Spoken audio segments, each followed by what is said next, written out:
जंगल के हृदय में शेरू अकेला बैठा है, विजय के सपनों में खोया हुआ। शेरू पर अन्य जानवरों के हंसने से हंसी गूंजती है। उनकी ताने उसकी आशापूर्ण तंद्रा को भेदती हैं।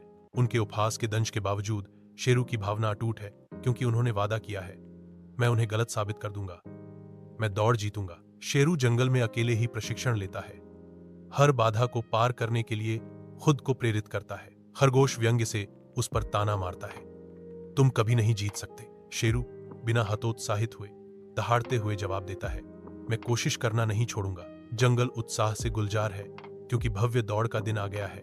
जानवर उत्सुकता से इकट्ठा होते हैं। उपहास करती भी के बीच शेरू मैदान में उतरता है।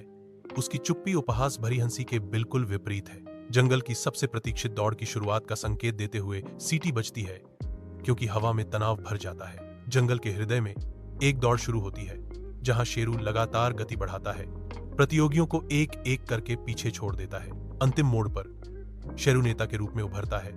उसकी अटूट भावना उसे आगे बढ़ाती है। शेरू फिनिश लाइन पार करता है, एक विजयी विजेता के रूप में। जब पूरा जंगल विस्मय से देखता है, जंगल शेरू की मेहनत और समर्पण को सलाम करते हुए जश्न में डूब जाता है। शेरू के चेहरे पर शुद्ध खुशी के आंसू बह रहे हैं, क्योंकि वह चिल्लाता है, मैंने कर दिखाया।